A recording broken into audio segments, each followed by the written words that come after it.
Hello and welcome to episode 6 of Published by Greenleaf Book Group. My name is Tanya Hall, and today I will be speaking with Neil Gonzalez, the art director here at Greenleaf. Welcome to Published, a podcast by Greenleaf Book Group, where we'll discuss the ins and outs of the publishing industry, from writing a book and finding the right publisher to gearing up for a book launch. And now, here's your host, Greenleaf Book Group CEO, Tanya Hall. Welcome back to another episode of Published. So we've spent the last couple of episodes focusing on author branding, and prior to that, the actual development of the book. So now we're going to switch gears to something new, which is design. So consumers spend about 8 seconds looking at the cover of a book before they decide whether or not to buy it.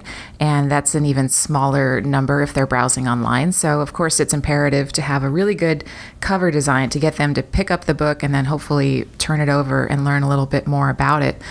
And with as many books as we have published today, it's certainly more important than ever to have a quality book cover to help stand out in a very competitive marketplace. So I've brought in Neil Gonzalez to walk us through the design process from his perspective. And Neil is the art director here at Greenleaf Book Group. He oversees not only all of the book covers that we produce, but also our interior designs and layouts. Welcome, Neil. Thank you, Tanya.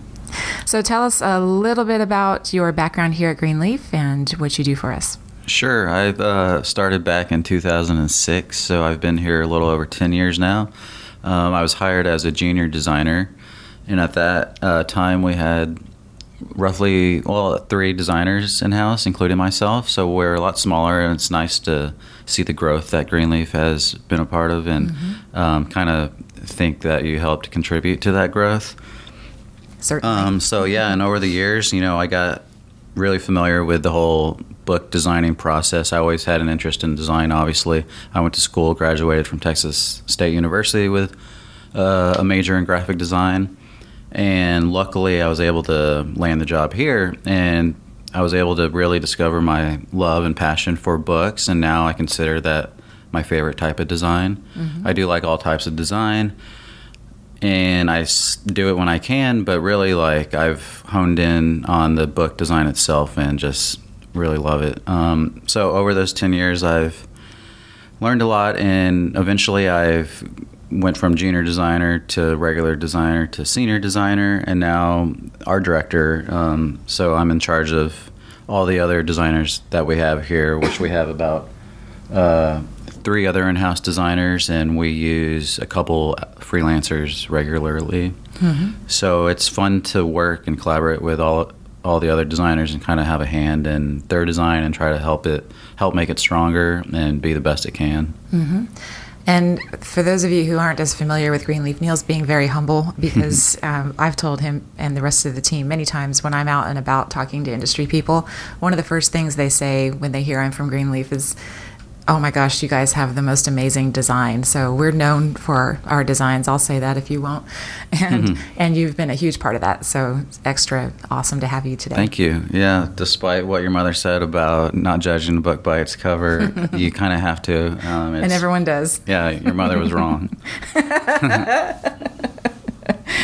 Okay, it's also worth noting that our design process is a little different than many publishers for those people who are listening and maybe not familiar with the nature of our model as a hybrid publisher. Since our authors are participating in the production of their books and investing in that, they have more creative control, of course, than they would with a traditional publishing deal. So the way that we'll describe this process is how we do it, which is very collaborative.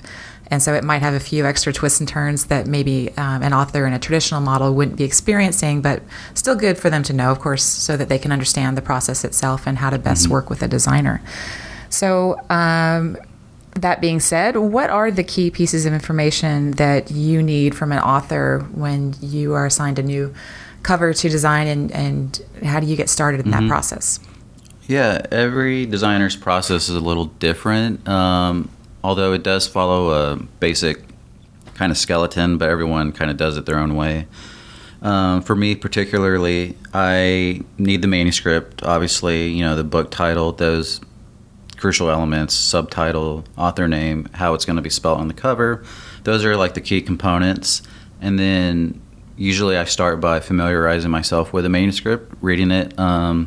A novel is really good to read as much as you can, because sometimes there's symbolism that occurs like midway through, or a crucial moment that you might want to incorporate on the cover, or some type of twist ending that you want to not avoid, or you do want to avoid showing on the cover, excuse me. Then you have business books and other books, self-helps, where it's not as crucial to read the whole book. Of course, it's helpful, but you have a deadline, so you got to like manage your time wisely. You know, do you want to spend more time reading the book and less time working on it, or the opposite? So that's the kind of tricky part. But with business books, it's great if they have a metaphor that you are aware of, like they're talking about bridges or some type of metaphor to get their message across. That's obviously crucial and something you want to use. So that at that point, we do have the editors here in-house that work on it. So there's a lead editor on the project. And it's really nice because we can walk across the building and go pick their brain about it if we don't have time to read everything, or it's just good to talk about the book itself with someone who's more familiar with it. And along those lines, we also usually have a call with the author themselves where they might want to share information that we might not know about, or if they have a particular idea, we can consider trying it if it might work out. You know, sometimes the idea might not be so great, and we'll let them know that, but it's just nice to like have all the information before you get started. So at that point, you know, once you know the content, usually the designer goes to like image research, and that's kind of fun because there's a lot of stock photography websites, or you can even go out and take your own photos, which makes it really unique, but then also that takes more time. So it's kind of, again, the time balance. It's more efficient to go to stock photography websites.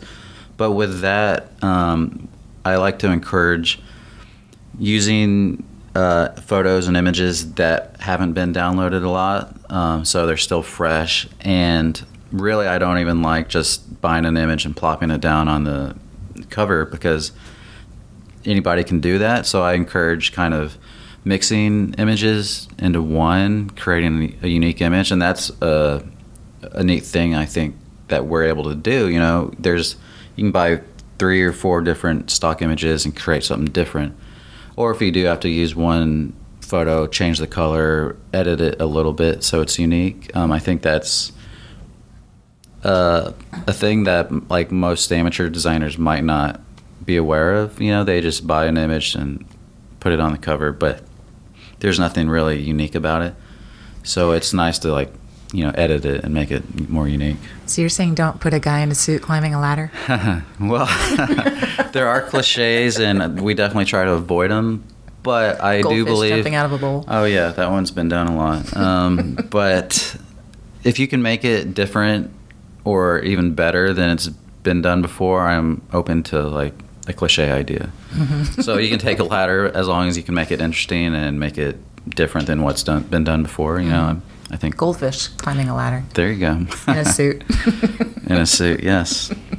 And that's the weird thing too. You put a guy in a suit, you don't want it to be so gender specific. Obviously, business ties can mean business, but that's just something we take into account. You know, we want it to be open to everybody and not just guys or girls. And when you put people on the cover, we definitely try to avoid that because it looks very hokey and you know, brochure-like, and then you get into like, oh, I need every type of race and gender, and it just looks cheesy. So definitely we don't do that.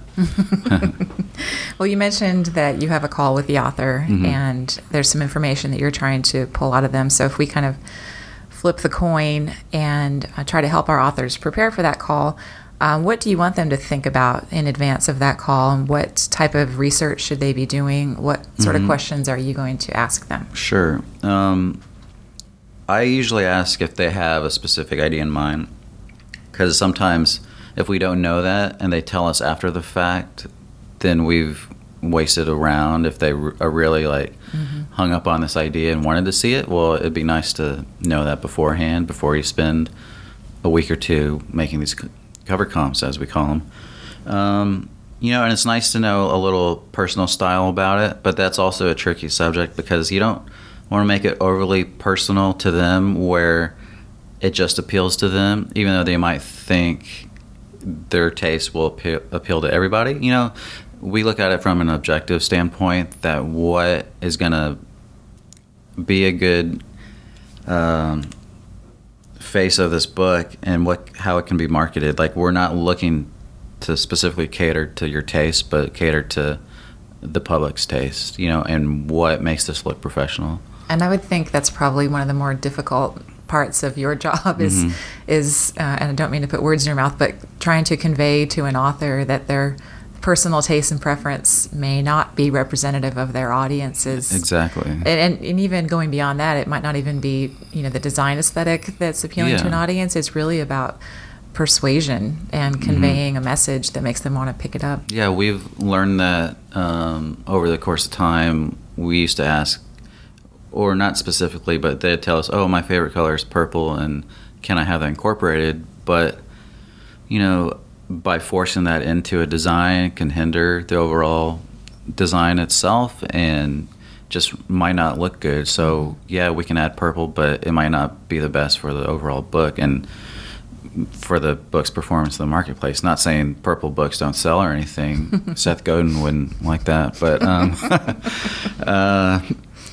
it's true, you know, like, we know what's best for the content, and the author thinks that they know it as well, but we're the designers, and we've been doing this every day, you know, for as long as we've been working here. So we just ask, like, to kind of have a little faith in us, and usually it works out great most of the time. I mean, it does, and they'll see it for themselves. Like, when we send them cover comps, they're usually really excited, and, like, the work speaks for itself. Yeah, that's the most fun part of the process, in my opinion. We see those cover comps go out, and the emails that come back. It's just always, you guys nail it. It's amazing. Yeah, I still get nervous when I send the covers out, because even though I'm really happy, I put a lot of work in it, and I'm somewhat confident, like, you never know. I just still get nervous every time I come back after the weekend and open up my email. So we talked a lot about branding in the last episode, not you and I, but our audience listened to a lot of talk about branding. And some of our authors have very robust branding processes that they've gone through, or perhaps they're a part of a company that has a certain color palette and they have brand guidelines. So when you're dealing with a situation like that, especially with a business book, I would think, how do you explain where the book cover fits into the overall brand, and how much integration is there with those brand guidelines? You know, we want the book to support their overall brand. It doesn't have to match exactly. Sometimes we do consider that and try an option that might fit their color scheme of a business they might work with, and that can be fine. But if it's going to be directly tied to the business, or if they're using it for their company's purposes, then it makes more sense. But if they're selling it to the general audience, then you don't necessarily need to tie it to their brand so specifically. You know, you want to cater to their message first and foremost. You don't want to, like I was saying with the purple color scheme, you don't want to force that on a book, because it might not just, it's too forced.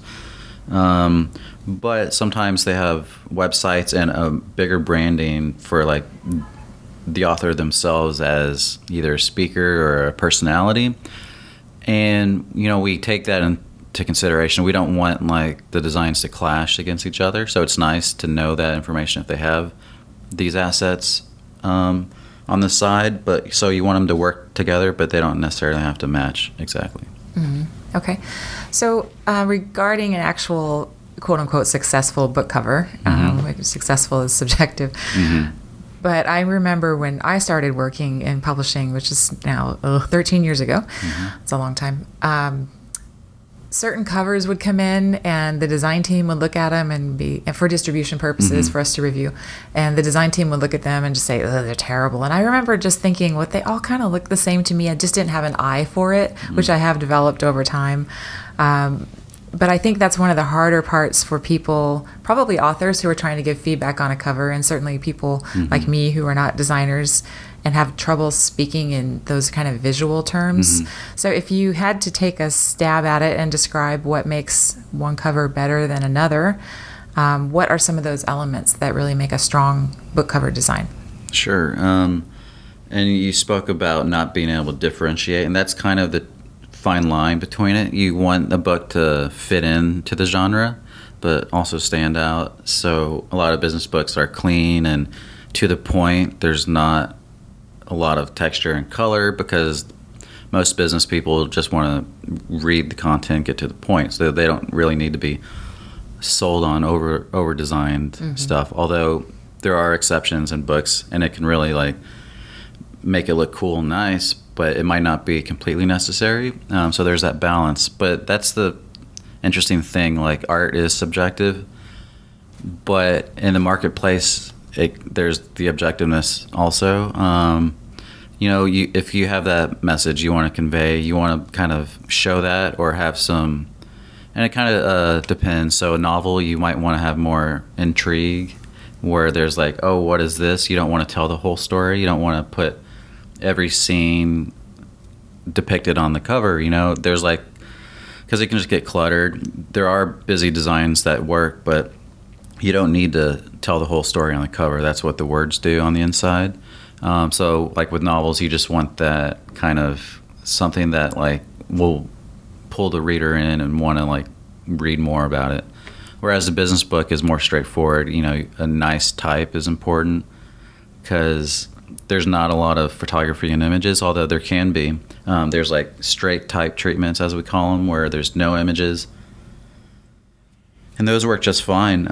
It's very clean and professional, kind of along the lines of the Malcolm Gladwell Tipping Point. That started like a design revolution, I think, whenever that came out, like 10 years ago or so. So many business books followed that design template. And it's a great template because it's that clean image. There's like a tiny little icon or image in the middle.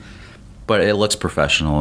When a business person's carrying around a book in public or whatnot at the airport, they don't want to be embarrassed by like a ugly book. They want to look sophisticated, and that's important. So that's kind of a general like assessment. But then you get to like the details that most non-designers wouldn't pick up on. The type of font. Is it appropriate? You don't want to use like Papyrus or Comic Sans on a serious business book. That's just not going to work. And that is more obvious to anybody because those fonts, I definitely, the fonts that come standard in any new computer, you got a brand new computer, you take it home, turn it on, all those fonts in there you should not use because everyone has them and there's nothing unique about it, and most of them are ugly. So then there's so many like more fonts to choose from. That's like getting nitty and gritty into the design aspect. But those small details that someone might not be able to tell will actually subconsciously like look more professional. There's hierarchy. You want the title to be most prominent usually, not the subtitle. If it's a big selling author, obviously his name will be bigger because his name will sell. But really, playing on the metaphor, pops of color, you want to like limit your color palette. There's like those technical things, which is fun as a designer. But those things will like make or break a book. And it's hard to get super detailed about it without like having visuals. But you can walk into a bookstore and kind of tell what's trending at the moment and what really pops off a shelf. For sure. And that's probably where y'all do I know you do a lot of research when you're looking at starting a cover design and looking at the other competitive covers in that category. So there's a fine line between fitting in and standing out. Yeah, it's fun to browse the bookstores. There's so many great designers out there. Sometimes it's both inspirational and discouraging because there's just so much great work out there.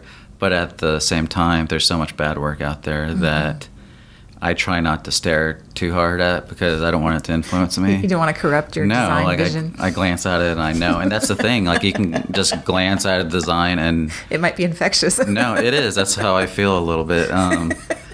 But like you said, when a potential book buyer looks at a book cover, they have 5 to 8 seconds to determine if they're intrigued enough to like flip the book over or read the flap copy.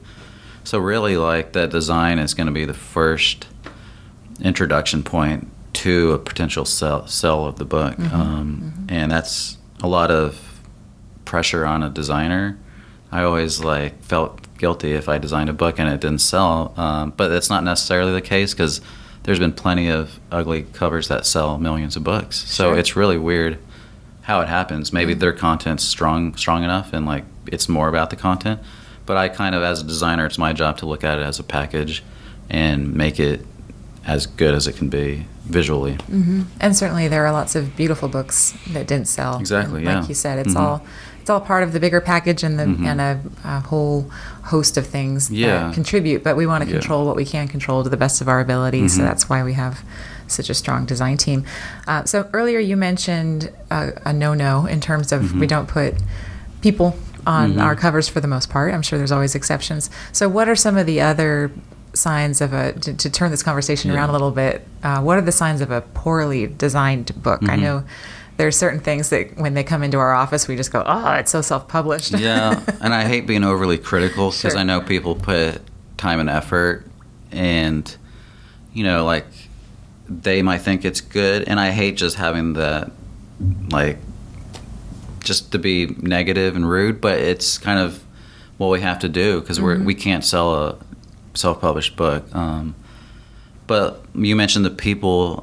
We do put people on the cover, but as long as like their face isn't showing. You know, we like to crop it a certain way or have their backs turned, so you can see it's a person. You get that general representation of what you're trying to say, but it's not overly detailed. Like, this guy's wearing fancy shoes, so, you know, only rich people should be interested in this. That's a weird example, but Got you. Yeah, but there's other things, just like kind of the hierarchy I was talking about, having everything sized the right way so it leads your eye. You want to be able to read the the title first, then usually the subtitle, then the author, and that's in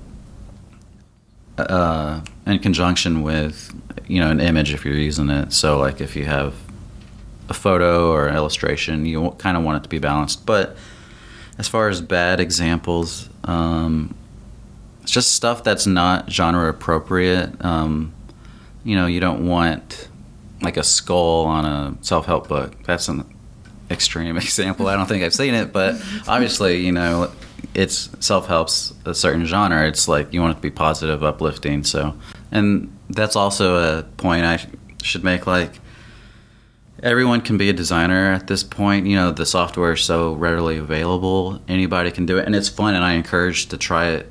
But you're not gonna be a awesome designer overnight. You know, it takes a lot of training, trial and error, education. So that's something that might not resonate with people immediately, like using those system fonts, as I call them, that's on your machine, and getting Photoshop doesn't necessarily make you a designer. Some people might have a cousin in art school that, you know, they're friends with and want to be nice, so they let little Billy design a cover. But honestly, it's not as professional, and then the author or whoever commissioned that might not have that trained eye to really tell the difference, you know. So that's the hard and fine line that we need to educate potential authors on. Everyone, you know, has the potential to design something amazing, but like that's what we do every day here, and we have a passion for it, and hopefully it shows through our work. Yeah, definitely. And to take you made the example of having little Billy design the cover, and I think we do see that from time to time. People want to, you know, either for reasons of saving money or throwing someone a favor, they go that route.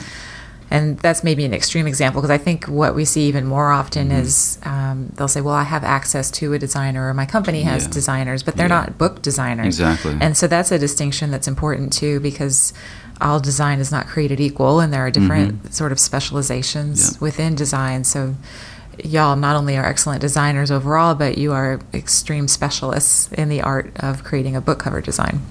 Yes, thank you. I will agree with that.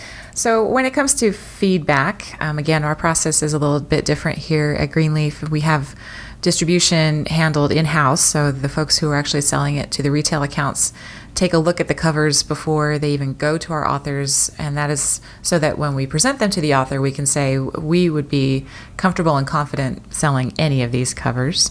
So that is maybe a little bit unique. As you are speaking with the different teams internally, what type of feedback are you looking for from your publishing partners here at Greenleaf? Internal other departments, you mean? We kind of want them to get on board, tell us if there's anything we're overlooking, a hidden Nazi symbol on a kid's book or something.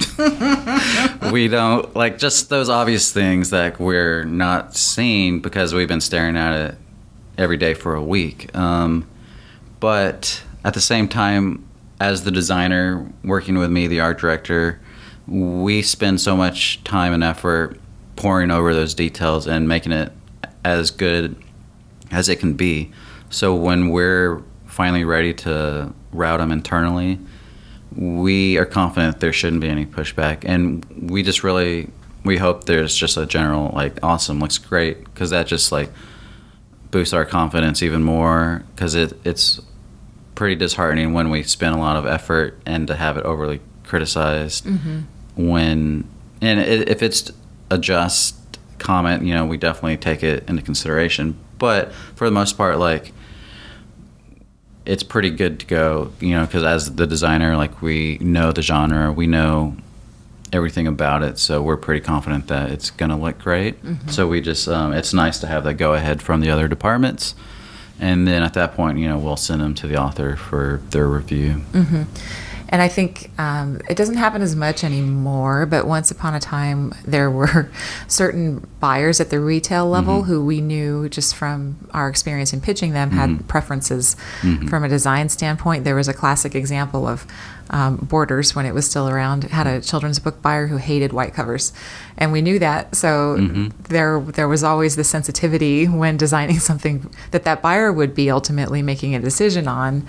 Don't give it a white cover. It's true, and we definitely respect the buyer's opinions. Sometimes it can be personal. We find that it might not, make valid sense, but we have to cater to them, and that's fine. Like, it's great to know those details, to not make a children's book white, which I agree, because children's books should be colorful most of the time. That would be kind of depressing to have a very white kids book. But it's really nice, and it's a great advantage that we have to know these details. And we're familiar with these book buyers. Our distribution department works with them very close, so it's great to have that asset as a designer here at Greenleaf. And then from the author standpoint, again, our authors ultimately are the ones who say, yes, that's the cover. Although I suspect typically there's sort of some iterating on or morphing designs. Yeah, 9 times out of 10. That's a great thing about it. It's collaborative, but at the same time, we are the professionals and the experts. And a lot of times authors work with us knowing that, and we are great what we do, and most of the time our book covers do show it, in fact all the time. But there is that collaboration. Can be a tricky thing, because authors get so excited when they get 4 awesomely designed covers, and it's so hard for them not to share it on social media, Twitter, because, like, as if they're going to be promoting their covers, so that makes sense. But while you do that, it promotes yourself and your potential project that's being worked on. But you don't want to necessarily solicit feedback for all those designs, and that can happen often, because by asking for people's feedback, and if they're not the demographic, they're not going to be the potential book buyers. If it's your friend that's a designer, like, that feedback can be very confusing. Yeah, confusing, because you're pretty much asking, what's wrong with this, what would you change, when really we spent 2 weeks perfecting it as much as we can. Like, they should be perfect, and ideally we'd like them to just choose one, but inevitably, like, you're gonna get solicited feedback and changes, and that's the tricky thing. You don't want to please everybody's criticism, because that ends up just designing it, watering it down to the lowest common denominator, and making it safe. You know, sometimes it's good to like take a risk, make it a little more flashy or risky, or, you know, like, as a designer, we want to have cool designs and like be the trendsetters and not necessarily follow everybody. So that's the tricky thing. Like, sometimes the collaboration might invite it to like play it safe, and that's too bad. We try to like educate them why or why not this might be a better option. Inevitably, like, the author does have the choice, but you know, we would like, you know, we are the experts, so hopefully the book shows, but there's usually going to be some type of back and forth and some changes. Hopefully it's not extreme where it goes to that safe level, but we want to maintain that professionalism, and that's kind of the fun thing that we can do with design. There's like printing technologies that we can use to really like dress it up and enhance the design if it calls for it, but that is another subject, I guess, we can go into. But yeah, so with the feedback from the authors, we definitely listen to them, but we also educate them, and it's kind of just like a trust circle. Like, you know, we want to listen to them and make them happy, but we also want the same from them, you know, listen to us, and hopefully the work does speak for itself, and it does, you know, but we just kind of don't want to stray too far from the designs. Now, if the designs aren't working at all, you know, we'll go back to the drawing board, see what we can fix, and, you know, go into multiple rounds if we have to. But really, that first round is, there are babies, like what we spent all this sweat and effort on, and usually like those have the best potential. And usually they pick one from that first round, in my experience. Yeah. So when you think about the authors who give you good feedback, because I'm sure "no, I don't like it" is not very helpful. Yeah. What type of feedback can someone give to get them closer to the book cover that they really want?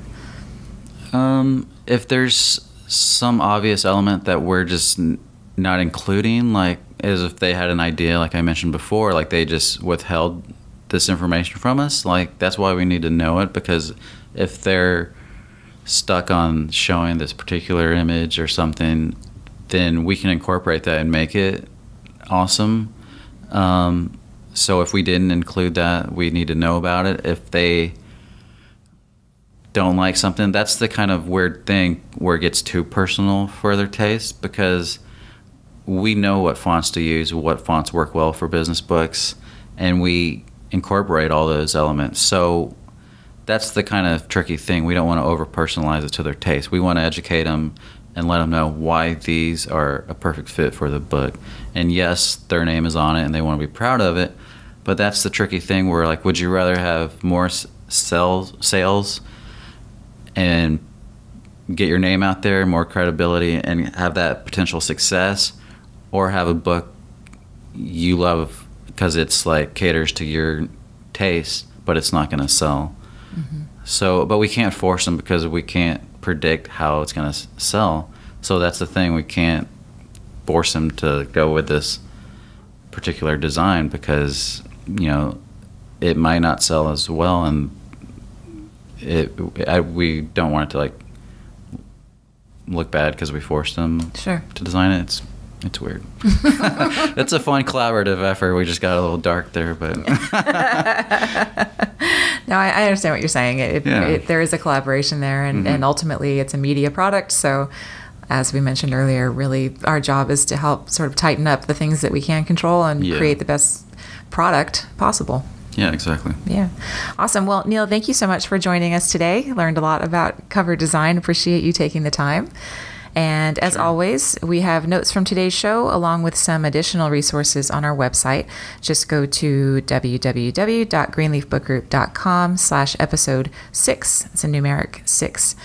www.greenleafbookgroup.com/episode 6. And to stay up to date on new episodes, remember to subscribe on iTunes. Thanks for listening to Published. To learn more, please visit greenleafbookgroup.com. And remember to subscribe to this podcast on iTunes.